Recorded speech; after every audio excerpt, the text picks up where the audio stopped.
Hello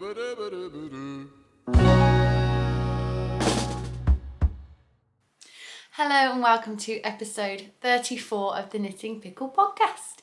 My name is Laura Penrose and I'm a knitwear designer and content creator, and we're back with a traditional format podcast. Do I say that every time? Have I got a thing now? We're here, we're podcasting again, yay! It's a motorbike. You can tell that it's spring because all the motorbikes and cyclists are out. I am finally back with a podcast. I was hoping to podcast a lot earlier than this, but life has been in the way. I completely forgot that we were having our driveway resurfaced, and that's literally, I'm upstairs, but it's right out there and down there, and builders are noisy and machines and diggers and radios and everything. So it's been impossible to film because this room has the best and most even light. We're at a bit of a funny angle today. We're slightly side lit because it's very, very cloudy. So the sun is in and out. And if I face my window, I'm like, blind.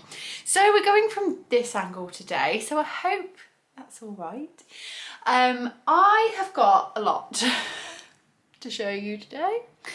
I've been a busy bee, I've got lots to discuss, so we should probably get straight into it. I'm not wearing anything hand knit today, it just didn't feel like a hand knit day to me. But yeah, lots and lots and lots and lots to show you. We've got plenty of knitting, I've got a tiny bit of crochet. Who even am I? But I'm excited to show you everything. But before we get in, I've got some honourable mentions and some admin to do for you. First of all, I have released a new pattern. I was hoping to release a podcast in time with the pattern, but that just didn't work out. And I shared it in detail in episode 33, the last podcast. But in case you don't follow me on Instagram or you just missed the community post here on YouTube, the Pimpom shawl is now available on Ravelry and my website. This is Penny, my daughter's version. This is the children's size, and there's also a grown-ups size. But yeah, all the information is in the previous podcast. I just wanted to let you know it was available now in case anyone had missed that. And I've also decided to do a little cheeky extra YouTube discount code for anyone who doesn't use Instagram or miss a community post or whatever and might not have realised it had been released and wanted to use a discount but missed out. So you can use the code Pimpom for 10% off for a week from the publication of this video. All the details will be in the description box below. Just scroll down, press more, it'll all be in there.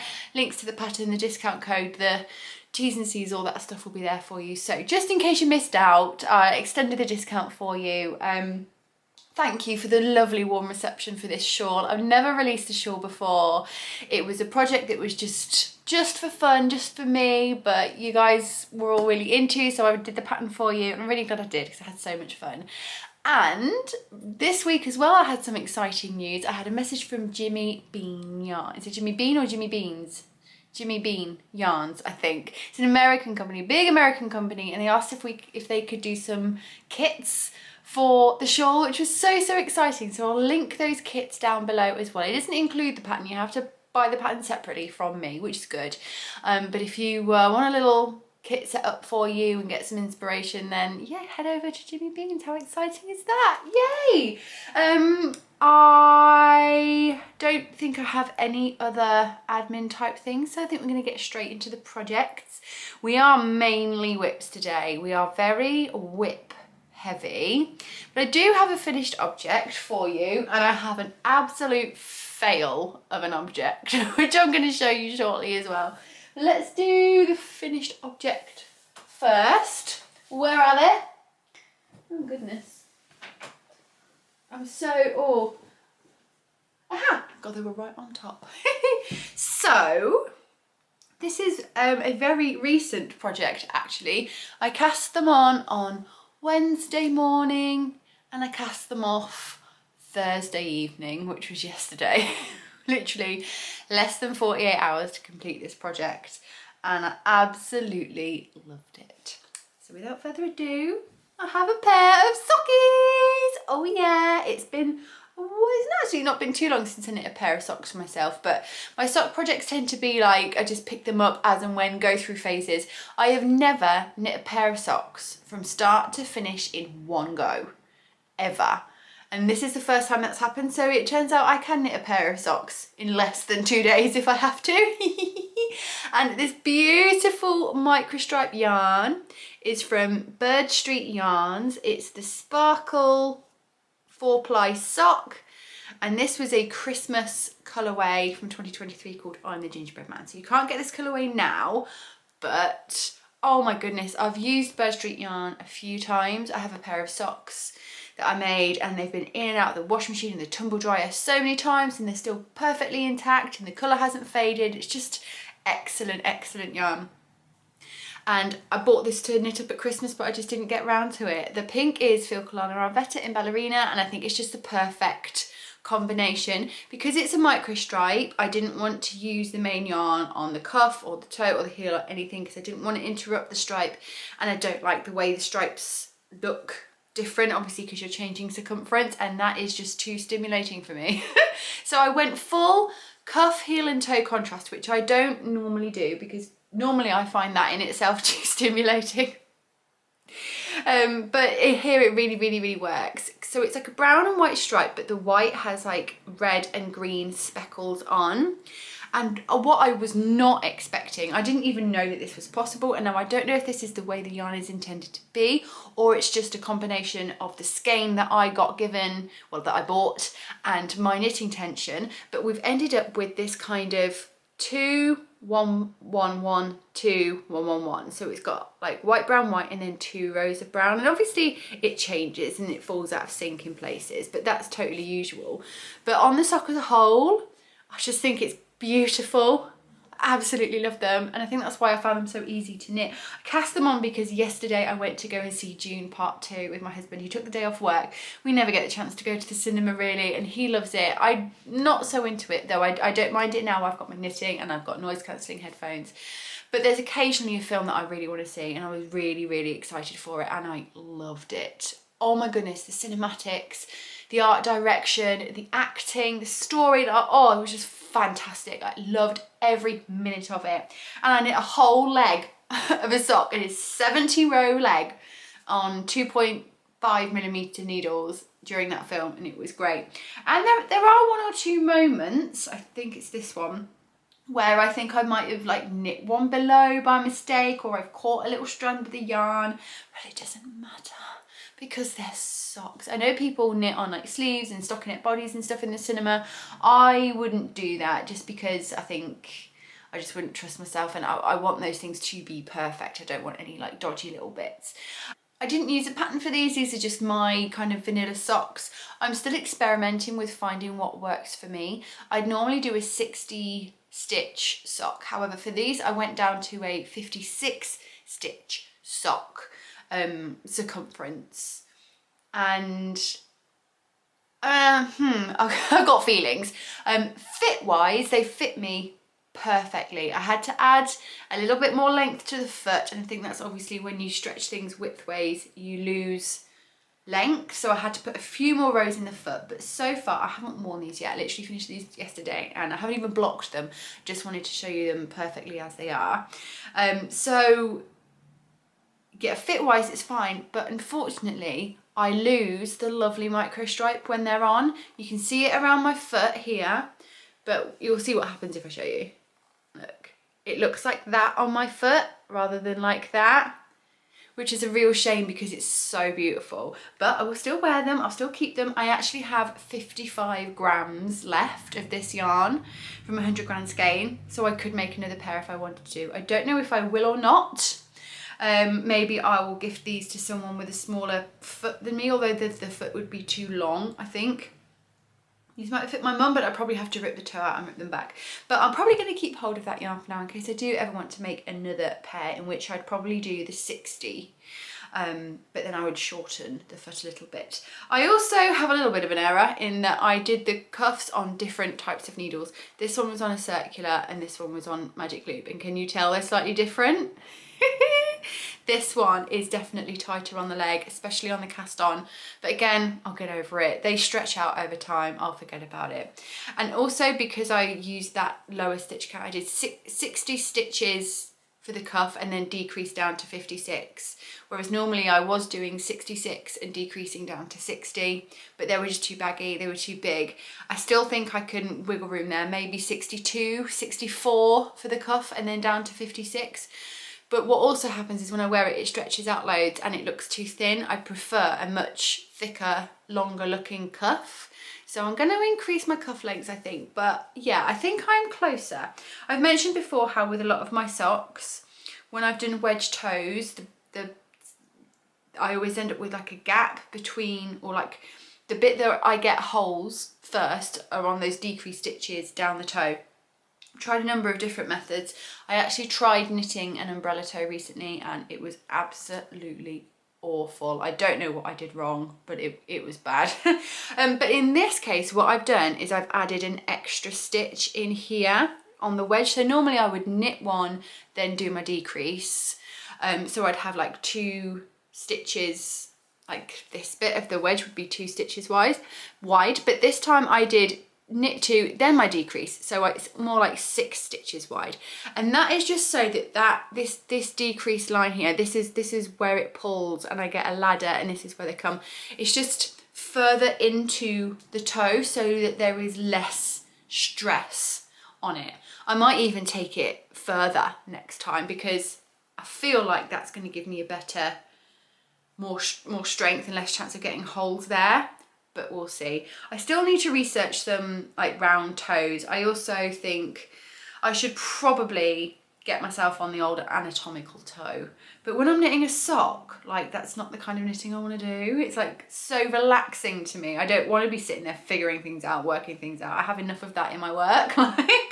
We'll see. The other thing that I'd probably change now that I've gone down is I don't think I'll be doing short row heels anymore on my smaller stitch count, just because you can't make the heel any bigger. I don't have a high instep, but this bit is particularly stretched on my foot, and if I'd done an afterthought heel, I can work a couple of rounds before I do the decreases, which lengthens the heel and gives more space. Or I could do a heel flap and turn, but I really don't enjoy working those at all. I know they give the best fit, but I do not like working them. We'll talk more about that in a minute.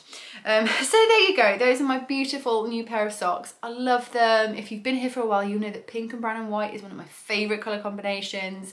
It's a Christmas yarn, but I think the pink really like makes it all year round. I think they're quite spring-like, but if I wear them at Christmas, they'll feel more Christmassy because of the red and green and the sparkle. The sparkle is so subtle. Cameras don't pick up Stellina very well, but it's there, it's gold and it's subtle and it's beautiful. I love them. Yay, socks. We have an honourable mention at this point actually, because I have knit another pair of socks since I last seen you, but I've already gifted them. I made some socks for my mum for Mother's Day, and I used a yarn by a dyer called Creative Anarchy, and I picked it up at Unravel. I picked up quite a lot of yarn at Unravel, but almost all of it is for my Stella Quilt Blanket. And there is another sweaters quantity, but I'll probably show you that when I decide to use it, because it's just like, here's yarn, don't know what I'm going to do with it yet. And this episode is going to be long, so I'll save that for when I decide to use it. But yes, it was a colourway called Sights of Spring, and it was like purple and green, and it was so beautiful. I basically loved it. Looked at every like sock yarn available at Unravel Festival until I found one that made me think of my mum. And I saw that one, I was like, oh yeah. And then I read the name, I was like, oh yeah, my mum loves spring. It's springtime at Mother's Day. She loves lavender, she loves all that kind of thing. So I made those for my mum and she loves them. They fit perfectly. And yeah, I think that might be what kicked in my sock mojo. I still have the yarn, I can show you the yarn in a minute because some of it is in my blanket, so you'll see. And then I'm going to show you my absolute fail project now because it was a sock. So whilst we're in sock zone, let's go there. Oh my gosh, it's so bad. Honestly, this was extremely humbling. It goes to show that even if knitting is your job and your profession, everyone gets it wrong sometimes. I wanted to use up some yarny scraps And I also wanted to make a ribbed sock, and I also wanted to go down a stitch count, and it just all went wrong. Doesn't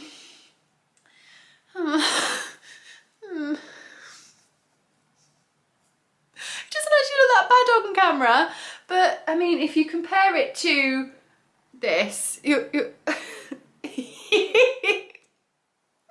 I mean, even though ribbed socks will look smaller and then they stretch out, this sock is so incredibly small. It's the most uncomfortable thing in the world. When I put it on my foot feels so unbelievably like constricted.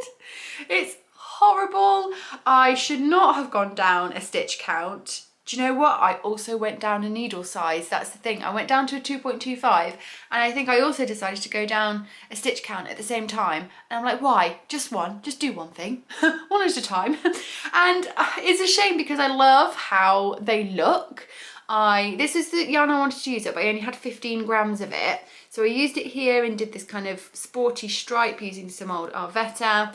And then I did a heel flap and gusset because I like the way it looks in a rib sock. I much prefer it in a rib sock. And I was like, I'm willing to do this for this sock. And I actually didn't hate it. So it wasn't too bad. And then I decided to put a pink sporty stripe in here just for fun. And then at this point, I was starting to run out of this speckly yarn. So I picked up a different speckly yarn and slowly faded it in. And like overall, I really don't think you can tell. This one is more of a purpley speckle. And this is more of a brown speckle. And then I was doing some more sporty stripes on the foot just before the toe. And it's all unravelled. And this was when I tried to do the umbrella toe. And honestly, it was like a cone. I don't understand. I followed the instructions exactly perfectly. I can't remember what tutorial I used, but it was on YouTube, and it just looked so awful. It was like a cone, and it was so horrible and so uncomfortable on my feet.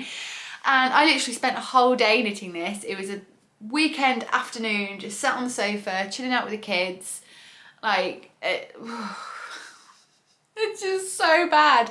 So I really just wanted to show you that, just so you know that we all have epic fails when it comes to projects sometimes. I'm still like feeling this as a vibe. I'd love to kind of have another go at this. I might do it in DK. That's the other thing. Like I don't get the same sock joy from a rib sock because I can't get into the flow as easily as I can with stockinette. So if I do DK, then it'll obviously be much quicker. So yeah, you might see this type of thing again, like a pale background and sporty stripes throughout. They just, every time I was working on them, well, the whole time I was working on them, I just kept thinking of Sporty Spice, and then I like Sporty Spice socks. Maybe there'll be a sock pattern at some point this year, who knows? So yeah, that's my absolute epic fail. Okay, moving on, staying in the same realm of failure, though this has a more positive ending. I've got my Midland cardigan here to show you. It's not finished yet, but I have made a big change to it, and it's a really positive change. So I thought I would give you a little update on that and where we're going with the Midland cardigan. Again, I showed this in great detail in my last podcast, and I did a whole video about the making of this. I basically knit it in a week, but I knit 2 sizes too big, and I also kind of rushed the finer details, and the fit of it was really, really not great. And one of the main reasons the fit was bad is because my double knit button band was too short and it was pulling the cardigan up at the front. I have since ripped back my whole button band. I also ripped back the ribbing on the bottom because I hadn't gone down enough needle sizes and it was rippling at the back. I didn't want it to pull inwards, but it was also just, yeah, the rib was too big. So I ripped it all out and redid the ribbing, which was, it shows my commitment to this project. But it looks so much better. Honestly, the fit is so much better. And I redid the entire button band. I refigured out my pickup rate. I didn't pick up anywhere near as many stitches as I needed to. And I'm so happy to say that it is so much better. The fit is wonderful. Yes, it's 2 sizes too big, but we're starting to come back from that that line between too big and oversized, when I was just way over that line into too big, not oversized. We're getting closer, we're getting back to crossing that line back into oversized. I love the size of it. I love how big it is. My first sample is a much different fit, and that's really nice. It's nice to be able to see different fits from one garment, and of course there'll be advice throughout the pattern to help you get the right fit depending on whether you're going lots of these or not a lot of these. But yes, I'm gonna try and show it to you. I might insert some footage of how it looked before. If I still have that on my camera, which I think I do, I'll insert some footage of how it looked before. But as you can see now, it is no longer, I needed to give it a bit of a block. It is no longer pulling up at the front. I'll show you from the side, because that was where it looked the worst. That was definitely where it looked the worst. So you can see now that the back is no longer rippling. It kind of comes in a little bit and sits nicely. And we do have a slight pull up at the front here, but that is expected because I don't fill out the garment the way it's intended to. But before, this front bit was like up here. It was literally like at an angle. So now we are much better in the fit. It's, oh, I love it. It actually looks intentional now and like it's meant to be the way it is. I also changed the buttons. As you can see, I put black buttons on just because it just kind of made it feel a little bit more grown up, and I wear it with black. And before I had like pearlescent shiny buttons, which I loved, but it was kind of still keeping it quite girly, whereas I feel like these solid black buttons, which I also got from Unravel, they just mature it a little bit, I think. It takes the edge off all that baby pink. And yeah, makes me feel a little bit more grown up. So I'm so pleased with that. And it was worth it. It was well worth the effort. The thing I haven't changed yet is the sleeves. The sleeves are still far too big, even for me. And I think even for someone who this is more size appropriate. Just speaking about why we've still got a little bit of lifting up at the front. That's just simply because I don't fill out the garment as much as I'm supposed to. If I had broader, wider, larger shoulders, or a larger kind of just generally bigger, the garment would fill out more and it would sit better, but it's hanging off me because it's too big. So that's why we've still got a little bit of that pull at the front, because I haven't got enough body in the back to fill out the back and even it out. I hope that makes sense to you. But yes, I still haven't got around to doing the sleeves. It's quite a big job. I can knit a sleeve in a day. I just need to find the day to do it. But they need to be regraded. You can see that the clue that they needed to be regraded is not that they're too big on me, because they were always going to be too big on me, but because we've got this little, see how it poofs out here? That's because I have picked up too many stitches, and there's more fabric circumference here. Like there's no decreases in here. There's more fabric circumference here than there is in my armhole. So I needed to sort out the pickup rate, readjust my decreases and the length, because they are far too big and I fold them back whenever I wear it, which I actually quite like. I enjoy that, but that's not what we want for the actual garment. So there's still work to do on this, but I've not been completely overwhelmed by it yet. I have written the button band instructions in the pattern, which was a big job and something I've been putting off for a while, so that's really good, and I'm glad I'm still just going at my own pace with it. I still don't know when it's going to be ready to test or go into test, or how long it's going to be, or when it's going to be released. It's going to be in the next few months, but if I force myself to work on this, then it will be another year. So I'm just going with it as and when it feels right to me, and it's been so lovely to read all your comments about how you're excited for this pattern and you're glad I'm working on it again, you're looking forward to it. It's really encouraging, but it's also good for me to just go at my own pace.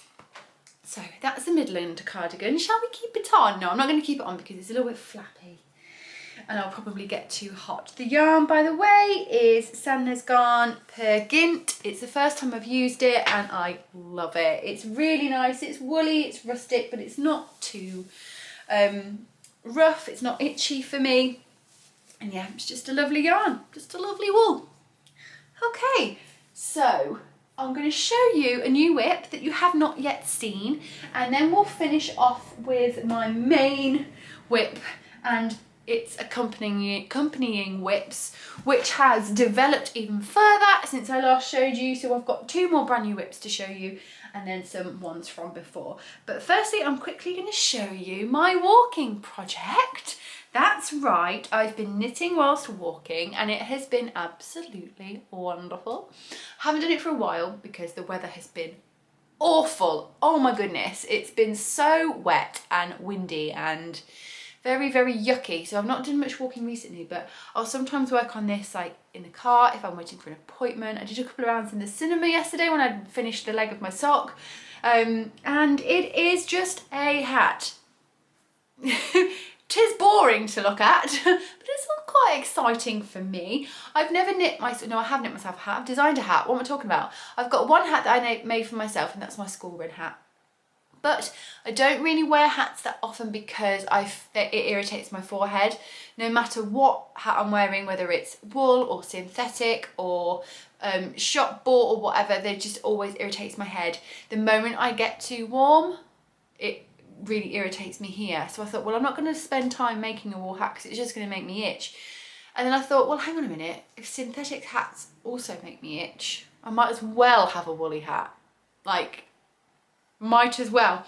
And I had this yarn left over from my Pimpom shawl. I used it in the border, and this is the Olivia and Oliver Fibres Merino worsted in the colourway Pumpkin Spice, and I do have another skein of this.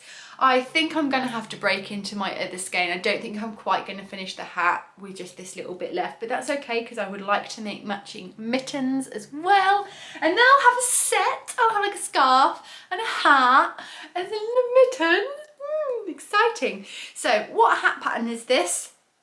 Don't get mad at me. It's the most unoriginal thing in the whole entire world. It's a PetiteKnit hat.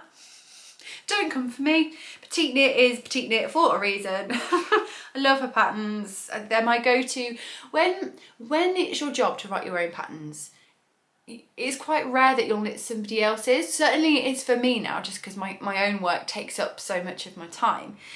So when I am going to put my trust in somebody else's pattern, it's going to be someone I can trust. Like the number of times I've bought patterns and got excited about it and got into it, and I've just not got on with the pattern. It's either had errors in it, or more often than not, it's the writing style. I'm really, really picky when it comes to my formatting, to my information. If I struggle, my brain doesn't like reading. I like reading, but my brain doesn't like reading. I get very, very overwhelmed by a page full of words. It's why I listen to audiobooks and not read actual books. So if patterns are extremely detailed with a lot of copy, I switch off. I can't do it. Absolutely can't do it. So PetiteKnit for me, I trust because it gives you what you need and that's it. And for my patterns, I try and find the balance between that.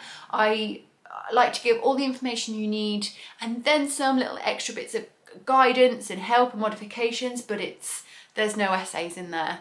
It's not huge.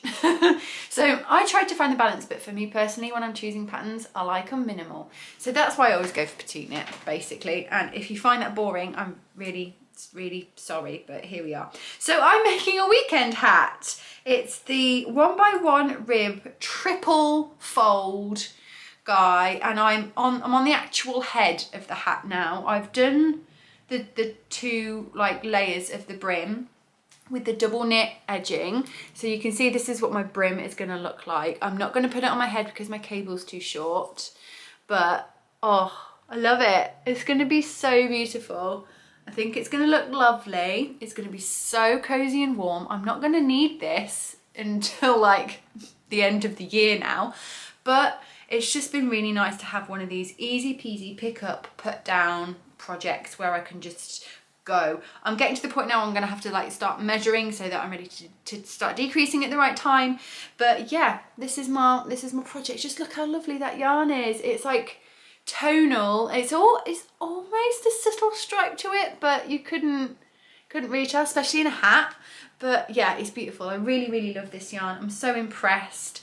I'm thinking this year I'm going to go with the Olivia and Oliver Fibres advent calendar. It's like right at the top of my list. I'm considering a few dyers, but this one's at the top of my list currently. I saw the one from last year and the year before and I love them both. Absolutely gorgeous. So I think that's what I'm going to go with. Probably get 2 advent calendars again because I just loved them.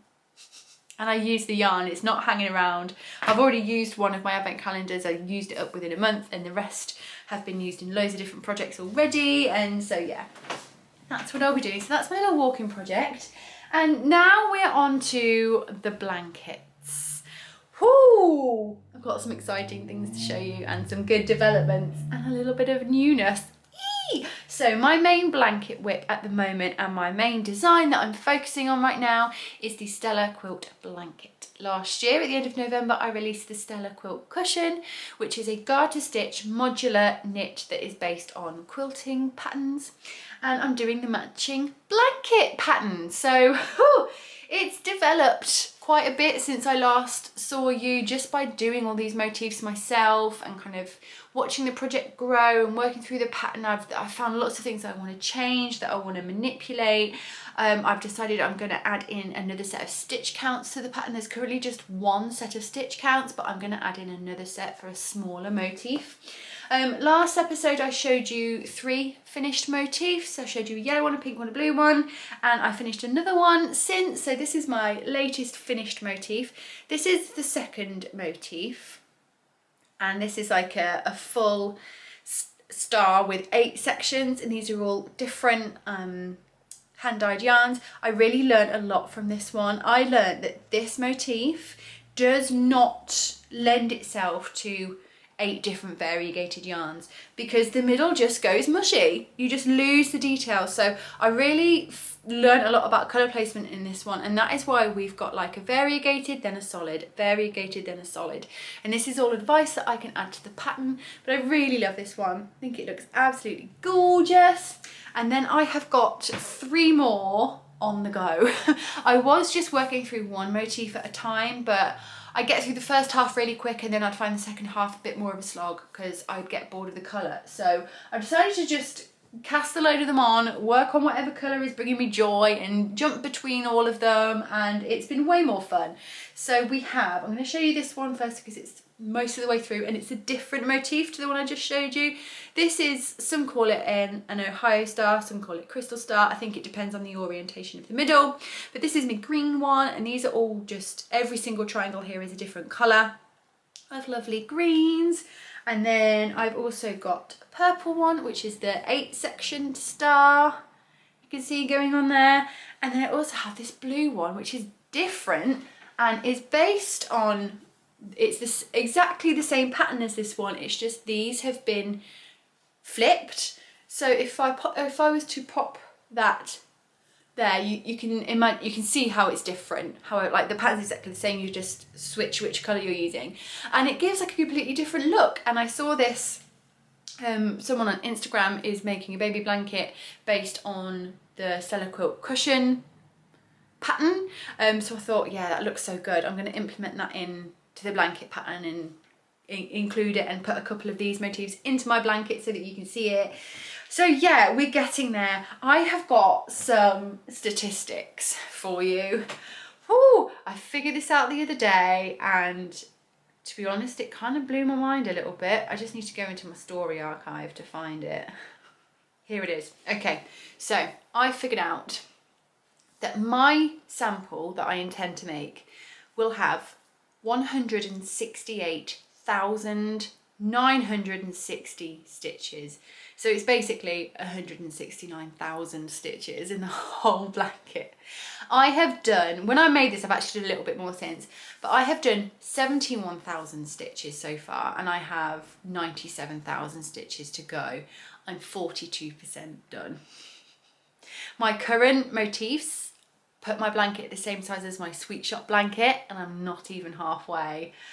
And yeah, it was a bit like, wow, that's a bit of a reality shock. This is going to be a big blanket. But then I was like, hang on, you wanted a big blanket? The Sweet Shop is the lap blanket size, and it's the perfect size for a lap blanket, but I want something big that my whole family can get under, or at least me and both my kids at the same time. Dad, you can find your own blanket. But yeah, I wanted something big, so here we are. It's going to be an heirloom. My grandchildren are going to snuggle under it. It's going to be part of our family for the rest of our lives, hopefully, so it's worth it, and I'm still enjoying it. And actually seeing that I'm 42% of the way through is kind of like, well, that means I'm nearly at 50%, and then we're on the home run. It always feels better when you're in the second half, right? Because you're getting closer. You're closer to the end than you were to the beginning, if that makes any sense. So yeah, we're slowly trugging away on that. I bought some more yarns whilst I was at Ravel because I needed a few big skeins, because there will also be a couple of these motifs in my blanket where it's just one colour, just like the original cushion version, but I didn't have all the colours that I needed. We'll talk about stitch counts. The reason the motifs are the size that they are is that you can use a single 100-gram skein for one of these motifs. So all these contrast colour triangles add up to 100 grams. And the reason I did that is so that you could use those single skeins that you bought without an idea and they've been in your stash for ages, but you can use them in one project, use the whole skein, have minimal scraps and display them in their beauty. And you could make a whole blanket like that if you wanted to, or you can do what I'm doing and doing loads of different types of things, and some mix and match, some solid. But I didn't have all of the colours that I needed, so I had to pick up a few of those, and that is brilliant. And this version is just, it's perfect for 20-gram mini skeins, because in this blanket this uses 16 grams and you usually have at least 4 grams left over, because this is DK weight. If you had, so I've been using fingering weight How Double, so a 20-gram skein of fingering weight How Double uses 16 grams for these, and then you've got 4 grams left, and one triangle is 8 grams of either DK or fingering How Double. So if I did this one and had 4 grams left from this, 4 grams left of that, I can then hold them together to make an individual triangle on another motif. So one where everything's a different colour kind of thing. So you can fully use up your whole 20-gram mini skein, and it's all there, it's done, it's all in the blanket. So it's super, super satisfying. However, the motifs that you get are big, which I now realise means I'm somewhat restricted with the size of blankets that I can do. And what I had envisioned as my baby blanket size is actually like an adult lap blanket size. It's big, which is cool, but I wanted to give the options of making smaller blankets if you wanted to. I know this is going to be a popular baby blanket design, so I am going to go back in with a smaller stitch count for smaller motifs, which is going to make more use of your 10-gram mini skeins and make smaller motifs so that you can do like a 3x6 rectangle and it will be like a baby blanket size, because a 2x3 a 2x3 blanket is like an adult lap blanket, but if you'd like a rectangular baby blanket, they need to be smaller. And I've got people who are currently preview knitting this pattern, kind of testing, kind of previewing, and people are doing different stitch counts. I've got someone doing it with Aran weight yarn, someone doing much smaller stitch counts. People are mixing and matching and doing loads of different things with it, which is the whole point of the pattern, and the pattern guides you through that. It teaches you how to figure out your own stitch counts. It teaches you what to do when, if you want to modify and everything. So that's really, really good. And I can't wait to start sharing other people's blankets with you. But there is another part to this pattern which I haven't shared with you yet, and I will do in the future, but not, oh, sorry, I kicked you, not quite yet. So that's the reason I'm not sharing testers versions yet, because I'm not allowed to show you yet, but yeah, there'll be more on this blanket in the future. So that's my Stella Quilt Blanket, my main whip, and because of that blanket, I started a scrappy crochet blanket, which I showed you last week, and I'll just give you a little quick update. I'm not going to go into detail because this is going to be a blanket that's going to be a work in progress for even longer than a Stella. I am making a fingering weight crochet in like moss stitch, seed stitch, scrappy blanket with all my tiny little leftovers. This is where I was when I last showed you, and this is what has been added on. I was a little bit disappointed actually. I looked back at my other episode to see where I was when I last showed you, and I thought I was like down here, and now I've done all this. Actually, I've only added this much on, but it's teeny tiny. These stitches are mini. I'm using a 3mm crochet hook. It's weeny. So it would make sense that the wider it gets, the slower it's going to get. But yeah, this is just my little bit of fun. It's going to be crazy. I think it's quite ugly, but I love that it's kind of ugly. It's also the most satisfying thing in the world, where I take a mini skein and I use every single teeny scrap, and all I've got is like that much left that I've cut off from my magic knot, and it's like, oh, so, and I'm even keeping all my scraps. I'm even keeping all those tiny little bits that I'm cutting off. I've got a little bowl next to where I knit, and they're all just in there, and they're pretty. And I don't know what I'll do with them. I might see if I can card them and spin them. I don't really know, but yeah, they're there. Not a single scrap of yarn is being wasted, and that makes me so happy. One unfortunate thing that happened with this week is that one of my magic knots came undone. And yeah, I can't remember which one it was, but it was, I had a little bit of a panic. I actually managed, with a tiny crochet hook and a pair of tweezers, to tie it into a double knot. These tiny little yarns, which were literally like that long. Tweezers, crochet hook, managed to do it by some miracle. And then I also absolutely completely randomly happened to be, where's it gone? Watching a Crazy Sock Lady episode where she talks about this, haha, liquid stitch. Basically fabric glue. And she said that she will sometimes put a little bit of fabric glue on her knots of her magic yarn balls. So I thought, well, that's what we'll do. So I ordered it and I put a little bit of a dot on the one that came apart. And then I went through and just kind of felt for any of the most obvious knots that were kind of sticking out, and just put a little dot of glue on those knots. And you can feel it. There are these little kind of rough spots where the glue has dried, but honestly, I really don't mind that. This is not going to be a precious family blanket. I might even just donate it when I'm done. I might donate it to like a animal shelter, or I don't know, I might just give it to a charity shop, doesn't matter. Someone somewhere will love it at some point. But yeah, for the sake of those magic knots not coming undone, I'm happy to have those little tiny spots of glue. I don't think I did anything wrong with my magic knot technique. It's just, maybe I didn't tie those knots tight enough. I'm not too sure. But I'd still rather that than having to weave in all of these ends, because who wants to do that? I do enough end weaving in on my Stella blanket. So I've got one more project. We've been going for 40 minutes. That's actually not as long as I thought it would be. So apologies if I've been speaking too fast. Hopefully I haven't been. But I've got one more project to show you. It's another scrappy blanket. Because two isn't enough, clearly. I've got one more, and this is very, very unlike me. This is very, very out of character, but I'm loving it. I have started a crochet Hexie blanket. Isn't she gorgeous? Oh, I can't believe this is me. Who am I? Who even am I? Like, I just don't know.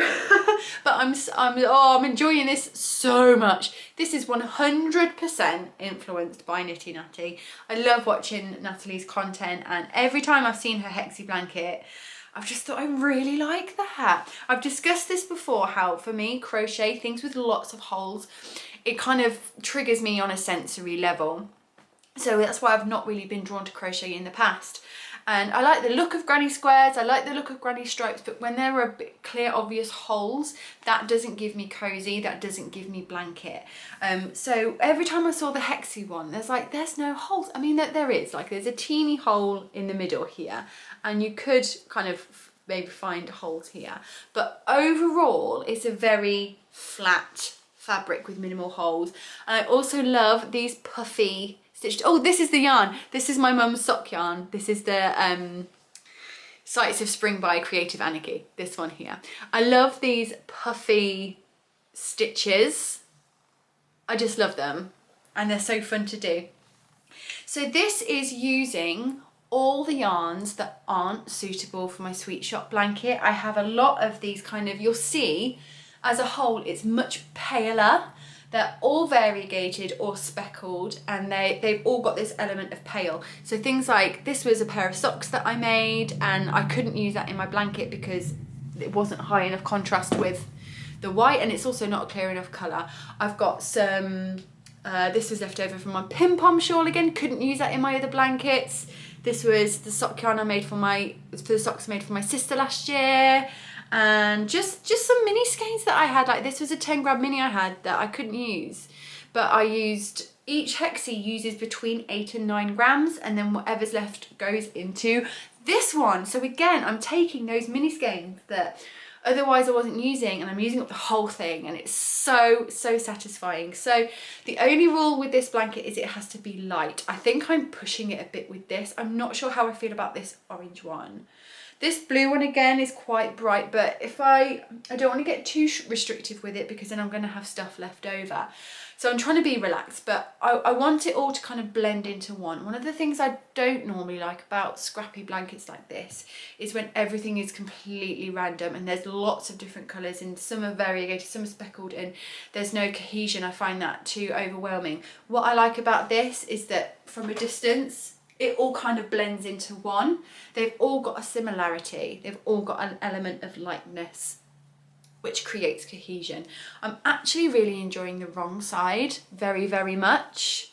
I find on the wrong side, the colours blend in together even more because they don't have that ridge. That ridge is supposed to be there. It's a join as you go. I can't be doing any like sewing or crocheting all these tiny things together. So it's just, you work the circle, and on the round that you turn it into a hexagon, you join it to the other edges. And I think it's lovely and it's beautiful, but I do really like this. So I think if I ever did this again in the future, I would, obviously the front of the Hexie is the more beautiful side. This is the right side. This is where the stitches look the nicest. I'm like a complete crochet novice. So I guess it's like, I find reverse stockinette truly offensive. I can't look at it, I hate it, I couldn't wear it. I'm like, it's just wrong, it's the wrong side. So I imagine most crocheters will look at that and be like, no, it's wrong, it's the wrong side. And you can see it that it's different, but I still think it's beautiful. But I would probably do the right side, but join them the wrong way around, so that this kind of raised chain is on the back and this kind of blending of the back is on the front, if that makes any sense. I don't know, but yeah, there you go.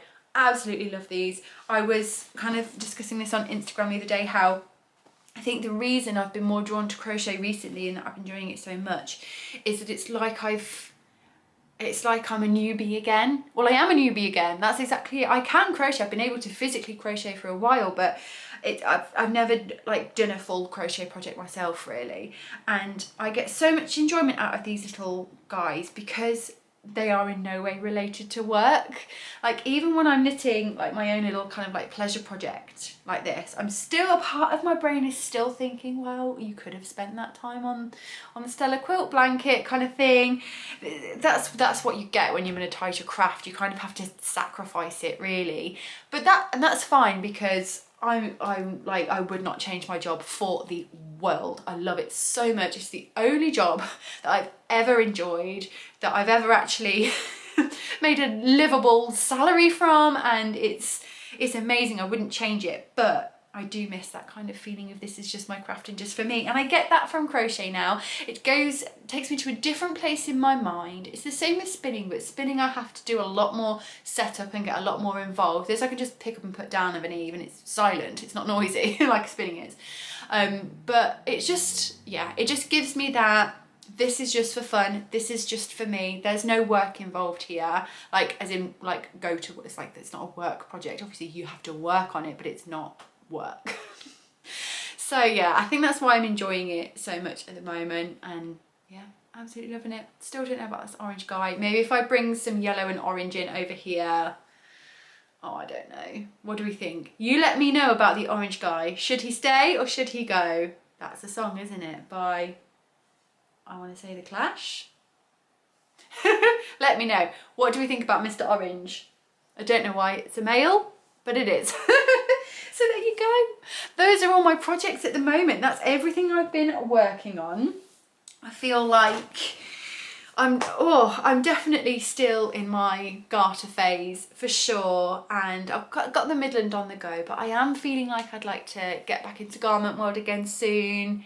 But yeah, we'll see how it goes. That's where we are. So I'm probably going to do a little bit of live chat for you now. So if you're just here for the knitting, thank you ever so much for joining me. Don't forget to use the Pimpom discount if you would like it, and I'll see you again soon. But for now, should we do some livey chat? Yay! So the first big thing in my life that I'm going to talk about, which I haven't yet addressed, some of you might be like, who is this? Who am I looking at? Is the curly hair journey.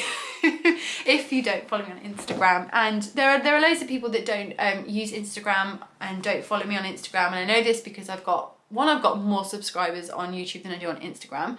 So if you do use Instagram and you're not following me over on Instagram, please do go ahead, linked below. But for those of you who are not on my Instagram, or who might be but don't follow my stories, I've been on a big hair journey over the past month. It's literally been a month. I checked the other day when I first had my first little go, and it was exactly a month ago today. So as you can see, I'm going to try my hardest not to look at myself in the viewfinder, but when I'm talking about myself, it's kind of hard not to look at yourself. I have embraced my natural hair texture. This is my hair. This is what it does on its own. This obviously, there's a process and there's some kind of styling, but there's no heat involved in this. I've not made this with a tool. It's just, this is what my hair does on its own right now. And I don't really know what it was that triggered me to finally do it. I've been considering it for a while because I knew I had curly hair. I had extremely curly hair as a child. Cute, adorable pictures of baby Laura. Had very, very curly hair as a kid. And then it just kind of stopped being curly. And I think it didn't stop being curly. I always had I asked my mum about this ages ago, and I always had short hair as a kid because it was curly and it was really hard to deal with. And then eventually we got to the point where my mum would just like blow dry my hair straight, and I remember loving that. I remember really liking having like my blow dried straight hair and my little bob and like doing this. So I loved it as a kid, but I think it just got so used to that. And then the more you process your hair, the less the curl will be there on its own. So I'm now going through the process of like reminding my hair that it's curly and getting it back to healthy. It didn't help that about a week into my curly hair journey, I decided to get it bleached. I've been having my hair like highlighted and balayaged for years, and it was fine when my hair was straight. It actually gave my hair interest and something like cool rather than just plain straight, kind of, well, not straight, not curly, quite thin looking hair. So that's why I'd have it coloured, but we went quite a bit blonder than we normally do, particularly in the front and on the side, and I've really struggled to get this to curl. But it was what I asked for, but I've now learned that that was a bad idea. Because obviously processing your hair damages the curl pattern, and the worst thing you can do is bleach it. So I will be going back to my hair colourist. I had a little chat with her and I said, I think I need to tone it down. So we're going to tone the blonde down, and we're going to put some lowlights back into front to even it out, because it just really highlights the lack of curl in the front. But this is day 3 curls. So you do a hair wash day and they look great. They're big and they're bouncy and they're smooth and they're lovely, and then you kind of refresh your hair every other day, and I find my day 2 is my best day. By the end of the day yesterday, I had full on ringlets underneath my hair, and you can see they're clumping together and they're forming again. I had full on tube ringlets under here. This is where it's least damaged, obviously. So it's there, it's coming back, and every time I do a wash day, it gets a little bit better, and yeah, it's been really fun. And it looks like this today because I got rained on this morning. So we are very frizzy. We're day 3, but I'm also learning to embrace the frizz. It's weird. Like, basically spent my whole life trying to have this smooth, beautiful, long hair that we're taught is the only version of beautiful. And that's not my hair. And I never did feel beautiful even when I had that type of hair. And now, since I've embraced this natural hair, it has done wonders for my confidence. It was weird at first, it was very, very strange. And I did it during half term and I didn't really go anywhere because the kids were poorly and all this kind of stuff. But the first time I like went out with curly hair, it was actually one of the kids' friends' birthday party. I felt quite self-conscious about it. But now, like, I can't imagine not having my hair like this. It's just, this is the way I was meant to be, and there's something really empowering about embracing that, even though it's frizzy, even though it's a bit crazy. On wash day, it's usually pretty massive, but I love that. I love having the big hair. I've always thought, oh, you've got really thin hair. I've always been like, there's the inner monologue in my head about my hair has always been negative. And that is just like one of the many things, one of the many layers of negative thoughts in my head over my whole entire life. And now it's like, no, that's switched. And actually I don't have thin hair. My hair fibres, my hair strands are thin, but I have a lot of hair apparently, and I didn't realise this is something my stylist told me. So yes, my hair strands are thin, but I've got a lot of them. So when they're in their natural state, it's actually like, it's big, it doesn't look thin at all. It's like fluffy and big and bouncy, and I've finally got the big hair of my dreams, and all I needed to do was just let it do its thing. So I'm still learning my process, and I am in transition at the moment. So that's the phase from not taking care of your curly hair to it being healthy and in its natural state, and it's going to go through different phases. It's already changing so much. The first time I did it, I just had a very kind of loose wave. It was very, very stringy, there were no clumps, and it's looking quite stringy today because it got rained on. But even in the past 3 weeks, my ringlets have started to reform. And each wash day it gets better. I've been doing a lot of protein treatments just to try and get hydration back into the bleached bits. But my roots are like, you can see, they just want a ringlet, they just want a curl. It's all in there. So I think I've got a mixture of curls and waves. They're different things apparently. You've got waves, curls and coils. I've got a mixture of waves and curls, but I think the waves want to be curls. At least I'm hoping they do. Not that there's anything wrong with wavy. Carrie Bradshaw is a wavy curly girl. She's a mixture. I've been rewatching Sex and the City purely for the hair goals, and Carrie Bradshaw has frizz. She has bits that are straight and pulled out. She has crazy hair, and it's like, yes, I'm entering my Carrie Bradshaw era. But yeah, I'm slowly getting there with my process. If you are a curly girly and you know all the terminology, I like to do the bowl method, and then I micro plop, I use curl cream and a stronghold gel, and I diffuse. That's what I do. So if you're in the know, that's my process. I'm not going to explain it any further than that for those of you who are like, why is she still talking about curly hair for like 10 minutes? So there you go. That's been my big kind of life change at the moment, and it's taken up a lot of my time. I've watched every curly video there is on the internet. I definitely hyper-focused, but I'm very, very glad that now the hyper-focus is gone, the habit has remained, which is golden. If you're somebody that goes through that process, there's nothing more disappointing when you get so excited about a hyper focus and it becomes your world and it's so wonderful and you can think about all these things and it fades and it's like, oh, it's disappointing. So when you go through that process but it sticks, it's magical. And the last time that happened was knitting. So yes, this is where we are with the hair. And it's empowering, and it's given me so much confidence, and it's made me think about my wardrobe differently. It's made me feel, I mean, she says sitting here in her beige uniform, which I love, but it's, you know, I've bought a few things that are a little bit more outside my comfort zone and just need an occasion to wear them too. But yes, there you go. That's been my main thing at the moment. The other main life things is having the driveway done, obviously. That's been quite disruptive. But it's going to be really, really good. It's like one of the last big jobs on our house. We'd spent so many months or years and money renovating our house, but the front was an absolute mess for years, and it's finally being done. And I love that. I'm never going to show it to you because I don't show the front of my house on the internet. But I mean, I might show you a little bit of what the floor looks like, who knows. But yeah, the driveway's been done, which is exciting. And then after the driveway is done. They're going to do our back garden, which again has been a mess since we moved in. It was in an okay state when we got the house, but it got slightly destroyed during the renovation because we extended into it. We've got a decking that needs replacing, astroturf that we want to rip out and put proper grass back down. Need to redo the planting and paving, and there's a lot to do there, but I'm so excited about that because we will have our first summer with a garden. We have our roof terrace on the front of our house, which is really wonderful, but it gets very hot out there in the summer and the floor gets very hot, and we're self-facing, so it's almost like it's too sunny, it's too hot, you can't always spend that much time out there. But the back of the garden is a lot more shadier and a lot safer for the kids to be playing on, so that'll be so exciting. Yay! So there's lots going on at the moment. Mental health wise, it's been a rough few weeks, I will be honest. Another reason I haven't podcasted for a little while is just I've had a couple of challenges over the past few weeks that have been a big test for me, and emotionally and mentally I've just not been that well. But it's not been awful. It's been difficult, but I also know it's just part of a process now, and I no longer have that feeling of desperation when I'm in that place, that feeling of it's never going to get better, I'm never going to be happy again, that kind of thing.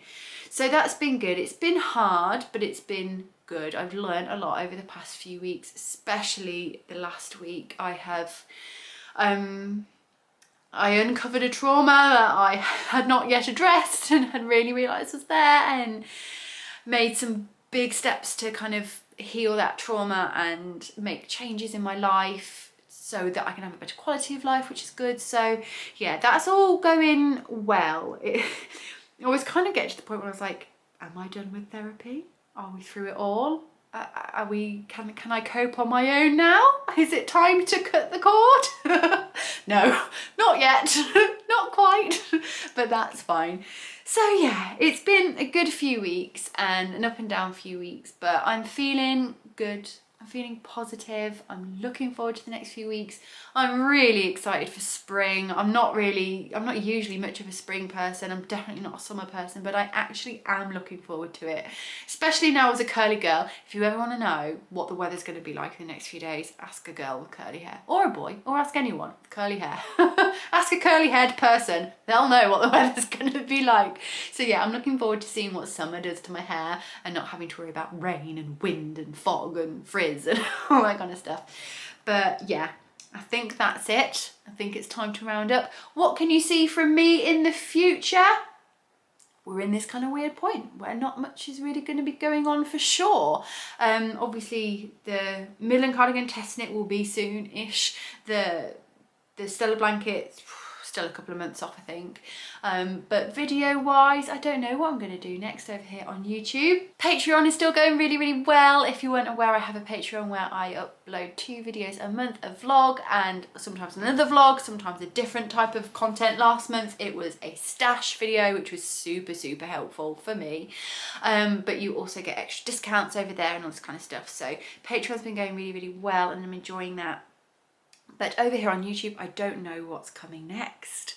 I think it would be nice to do a non-podcast video next. Maybe I'll do a YouTube vlog. That's always nice. We'll see. We've got Easter coming up. So I was actually watching lovely Ali of Little Drops of Wonderful and This Little Wonderful Life. She's got 2 channels. One's like a craft podcast type channel, one's just a vlogging channel, and I love both of the channels. And on her vlogging channel she recently did like a week of vlogs, kind of like a vlogmasy type thing, but just for 1 week right at the end of January, and it was really, really nice to watch. I'm thinking I might do that in the Easter holidays. That could be nice because it's not just going to be me sat at home on my own every day knitting and working on admin tasks. It's not that fun to watch or film, but in the Easter holidays there'll be fun things going on, so I might do a little week of vlogs. Let me know what you think about that. If you're still watching this video now, then I know you're my people, so your opinion matters the most to me. So let me know, shall we do that? Maybe we should. But I'm going to round it off here because we've just gone over an hour and this is a good amount of length of time, I think. So thank you so much for joining me. I hope you enjoyed my projects. Do give me some opinions down below and I will catch up with you guys again very, very soon. Thank you for joining me. Take care of yourself. Happy knitting and I'll see you next time. Bye-bye.